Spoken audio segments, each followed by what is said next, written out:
Oui, donc là, en ce moment, bonsoir, j'aime évoquer en fait, disons, le travail de Satprem, Shri Aurobindo, mère. Donc je donne des informations, mais disons qui sont, euh, voilà, qui sont pas forcément, il n'y a pas un début, un milieu, une fin, hein. C'est des morceaux en fait de, voilà, de ce que j'ai pu expérimenter. Donc, quand je parle en fait de, par exemple, de Satprem, quand je parle de mer, quand je parle de Sri Aurobindo, j'essaie quand même de faire le lien avec l'expérience, les expériences que j'ai vécues. Hein, c'est pas genre quelqu'un qui parle comme un maître de conférence qui vous parle de quelque chose qui a eu lieu, je sais pas moi, à l'époque du néolithique, et lui n'ayant jamais vécu au néolithique. Donc il a énormément d'informations que nous n'avons pas, mais il n'a pas été un homme du néolithique, ou peut-être l'a-t-il été dans d'autres incarnations, hein, c'est fort probable, mais disons que soit il nous en parle pas, soit il s'en souvient pas du tout. Donc moi, quand je vous parle, en fait, c'est vraiment parce qu'il y a quand même un lien avec les expériences que je peux vivre et que j'ai vécues, en fait, hein, voilà, hein, même si je dirais que ouais, j'avais un bon niveau avec ce yoga, vraiment.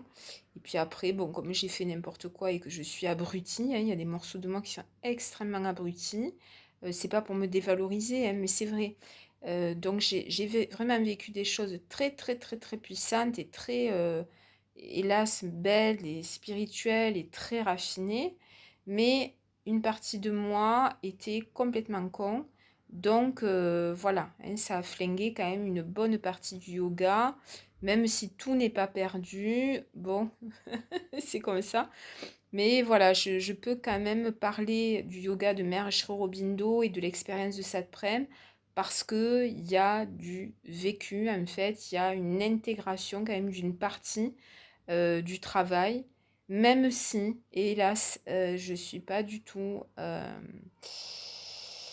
Voilà, j'aurais pu vraiment vivre quelque chose de fantastique et moi j'ai préféré la voie de l'abrutissement. Bref, bref, bref, bref. Mais c'est comme ça. Heureusement, il y a des réminiscences et je peux quand même parler. Et si ça aide déjà, ben, c'est très bien sur le chemin. Voilà, il y en a d'autres qui ont déjà vécu ces expériences-là. Bon, il y en a qui sont très loin sur le chemin. Tant mieux pour eux. Je suis très heureuse pour eux. Vraiment très heureuse. Euh, voilà. Donc, alors, ce chemin donc, a été tracé, le yoga intégral, Shri Aurobindo, Mère et Satprem ont suivi vraiment voilà ce qu'avait taillé vraiment dans la forêt, euh, je dirais la forêt énergétique de cet univers. Hein. Shri Aurobindo a fait vraiment une descente de force, hein. Il a taillé le truc. Et voilà, il a donné des indications. Enfin, il a vraiment fait un travail colossal. Et voilà, ça a un sens profond. C'est vraiment un sens profond.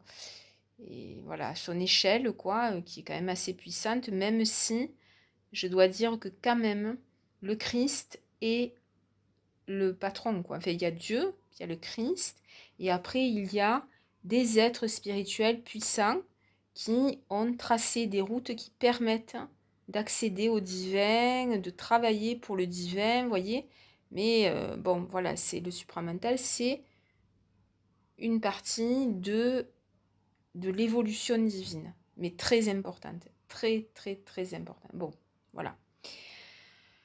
Donc, alors là, ce que je voulais expliquer, en fait, c'est si vous lisez les œuvres de Sri Aurobindo, donc Sri Aurobindo parle quand même pas mal des divinités, porte des louanges à Durga, à Krishna, bon, voilà, il explique, la mère aussi en parle, bon, mais Sri Aurobindo, dans son travail, en fait, du supramental, était très contrarié quand mère, en fait, a fait quelque chose, c'est elle pensait bien faire, hein. Ils avaient énormément de difficultés, il y avait beaucoup, beaucoup, beaucoup d'adversités, beaucoup, de forces qu'on appelle des forces assouriques, qui sont complètement opposées au divin, hein, qui veulent vivre, comment dire, complètement coupées du divin.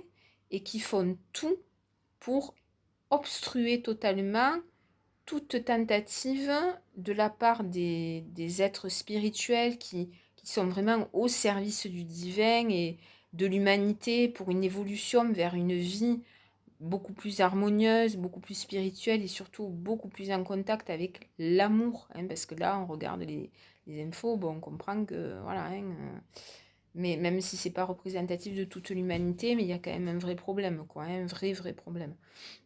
Donc, voilà, donc, quand Sri Aurobindo travaillait, Mère aussi, bon, il y avait énormément de difficultés, il y en a toujours d'ailleurs, hein, par rapport aux forces adverses qui s'opposaient radicalement à toute forme de divinisation voilà, du monde, quoi, hein, comme le Christ en son temps, quand il s'est incarné sur Terre, a rencontré tous les enfers possibles, hein, jusqu'à ce qu'il se fasse même assassiner.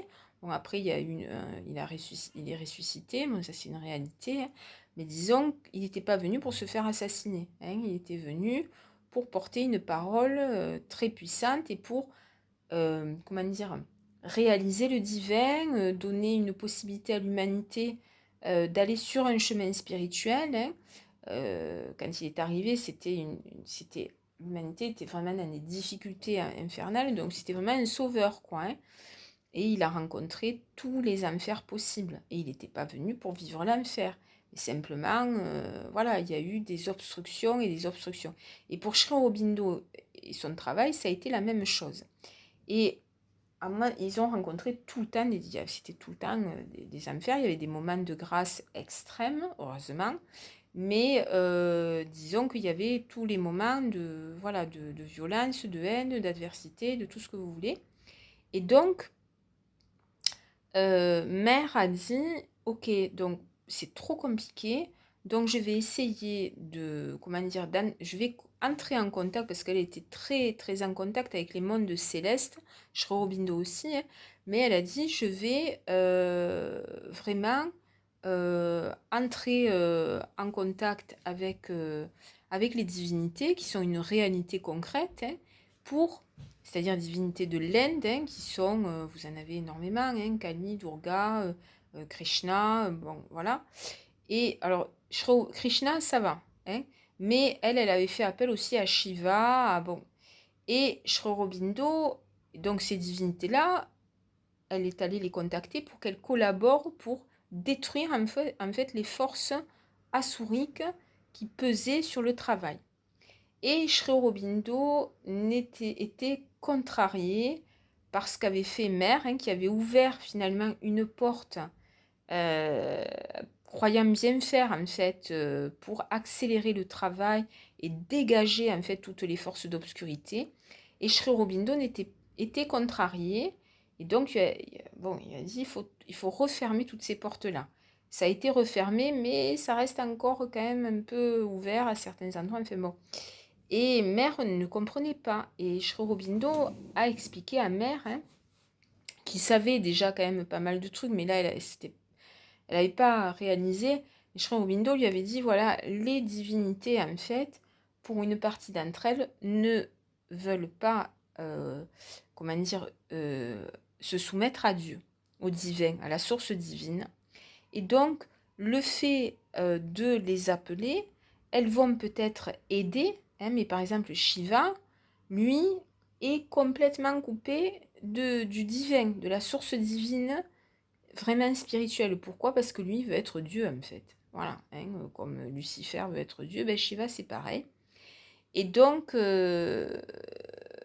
voilà, l'idée, c'était de... Si tu, le problème, il est là, hein. Par exemple, tu as un méchant qui t'emmerde, et puis tu appelles quelqu'un d'autre pour te défendre, mais l'autre va essayer de dominer la situation, et il va devenir ton protecteur, mais pour le meilleur et pour le pire. Non, non. En fait, dans l'histoire de Sri Aurobindo, aucun maître sauf Dieu, sauf la source divine. Voilà, donc l'idée de se faire aider des divinités, non, pas du tout, parce que ça allait entraîner des intermédiaires qui allaient peut-être prendre le pouvoir encore et qui ne voulaient pas vraiment, voilà, se soumettre aux divins, quoi, faire leur surrender. Donc voilà pourquoi Sri Aurobindo n'était pas content. Alors c'est expliqué hein, dans l'histoire, vraiment les expériences du supramental, c'est vraiment expliqué. Et pour avoir expérimenté et vu à ma modeste échelle hein, quelques-unes des divinités de l'Inde, effectivement, dont certaines sont, où je suis vraiment très en lien avec elles, hein, bon, pour des raisons précises qui sont de l'ordre, disons, des incarnations antérieures, enfin bon. Eh bien, effectivement,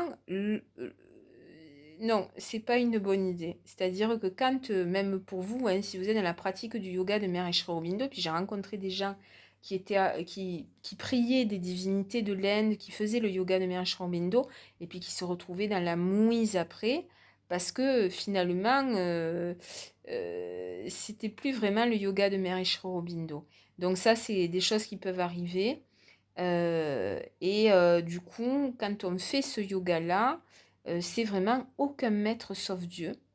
Et l'idée d'aller prier Shiva, Durga, machin truc, c'est pas forcément une bonne idée. Même si Durga, mais tout ce qui est de l'ordre des mantras, faut éviter en fait. Mais quand on a en soi profondément, de part, ce sont des choses qui nous dépassent en fait. Hein. On a, par exemple, moi, au plus profond de moi, il y a quand même Durga qui est là, qui est présente, mais qui existait.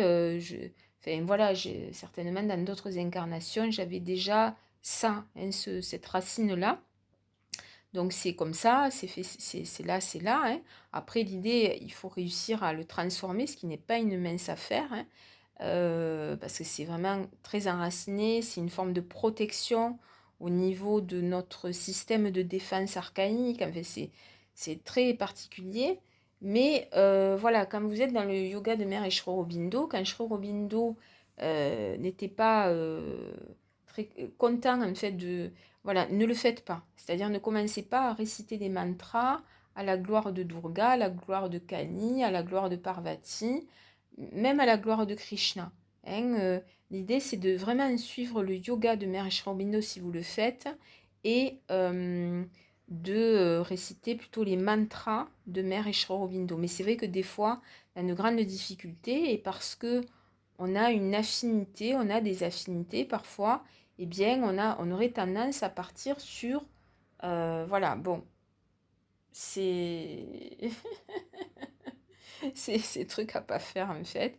Même si parfois, ben, elles sont là, quoi. Elles nous aident aussi, hein, elles nous aident aussi. Bon, voilà, donc je sais pas qui va regarder, mais ouais. C'est-à-dire que ce yoga-là, en fait, le yoga de Maharishi Aurobindo, l'idée c'est de convertir en fait tout son être au divin. C'est vraiment une conversion. Et la conversion, c'est pas toujours évident. C'est-à-dire qu'il y a des gens qui sont, comment dire, qui n'ont pas vraiment trop de gros démons en eux, dans le sens, voilà, des forces, bon, de par leur héritage, l'ADN, enfin, il y a beaucoup de raisons à ça, hein. Voilà, il y a des gens qui ont aussi, de par même l'ADN, en fait, et l'âme, hein, il y a tout qui ont, par exemple, des incarnations et des incarnations, même au niveau familial et générationnel, où ça vient du plus profond, je sais pas moi, de l'Amazonie, ou de l'Inde, ou de l'Afrique. Et donc, aller convertir ces divinités ou ces démons qui ont été présents très profondément en nous va être beaucoup plus compliqué que pour d'autres personnes qui ont, disons, un ADN beaucoup plus light en fait, hein, où ça va être beaucoup plus simple. C'est pas une mince affaire. Hein, donc c'est pour ça aussi l'idée, si vous voulez, quand il était question pour les jésuites ou autres, d'aller convertir les tribus amazoniennes ou même pour les gitans par exemple, hein, qui ont des sources pour une partie d'entre eux, hein, le peuple gitan, enfin il y a différents, enfin, c'est très très varié, mais disons qu'il y a quand même, pour une partie d'entre eux, il y a une source qui vient de l'Inde. Et souvent, on se dit, mais alors ils vont prier Sarah, après ils vont prier la Vierge Marie, le Christ, le machin. Bon, et après ils sortent le fusil, ils tirent. Enfin, bon, c'est un peu caricatural, Mais disons que il y a des peuples, en fait, qui portent, et même des individus, c'est même pas la question d'un peuple, c'est la question d'un individu qui porte en eux, en fait, euh, des, qui ont un enracinement dans des choses des animistes ou des trucs qui viennent du fin fond des âges. Et donc, quand tu vas leur parler d'un Christ, d'une Vierge Marie et des petits anges, ça va être très compliqué en fait. C'est faisable, hein, mais c'est très compliqué. Vraiment très compliqué. On n'est pas tous chrétiens, on n'est pas tous... voilà. Mais disons que l'idée, quand même, globalement, pour la plupart d'entre nous, pour ceux qui le peuvent en tout cas, c'est d'aller vers le divin. Et le divin, c'est vraiment la source divine, indépendamment de tout le reste, toutes les divinités, tout ce qu'on a apporté. Mais c'est pas toujours évident. On a aussi, vous voyez, il y a aussi, on a de l'animal en nous, hein, il y a des restes d'animaux. Bon, ben va expliquer à un lion qu'il faut pas qu'il bouffe un humain, hein, c'est compliqué quand même, s'il a faim. Mais on dit, voilà, dans la Bible, on dit que le lion et l'agneau mangeront ensemble, et c'est vrai qu'on voit, hein, parfois tu as des reportages, tu te dis, waouh, c'est fantastique, quoi.